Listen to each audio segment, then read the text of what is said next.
আপনারাও কি এরকম 3D বিঙ্ক ইমেজগুলো ক্রিয়েট করতে চান? তো চলুন দেখে আসি কীভাবে এরকম 3D বিঙ্ক ইমেজগুলো আমরা ক্রিয়েট করব। তো আপনারা মোবাইলে গুগল কিংবা ক্রোম ব্রাউজারটিকে ওপেন করে নেবেন। ওপেন করার পর এখানে সার্চ বার পেয়ে যাবেন। সার্চ বারের মধ্যে ক্লিক করতে হবে আপনাদেরকে বিঙ্ক ইমেজ ক্রিয়েটর, ঠিক আছে বন্ধুরা।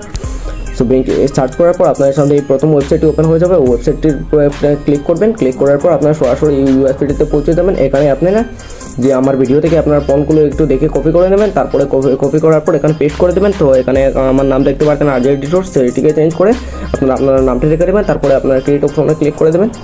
ক্রিয়েট অপশনে ক্লিক করার পর আপনাকে একটু সময় ওয়েট করতে হবে। তো দেখতে পাচ্ছেন বন্ধুরা আপনাদের সামনে এই ফটোগুলো ওপেন হয়ে গেছে, এখন ক্রিয়েট হয়ে তৈরি হয়ে গেছে। তো ফটোটিকে ডাউনলোড করার জন্য ফটোটির উপরে ক্লিক করবেন।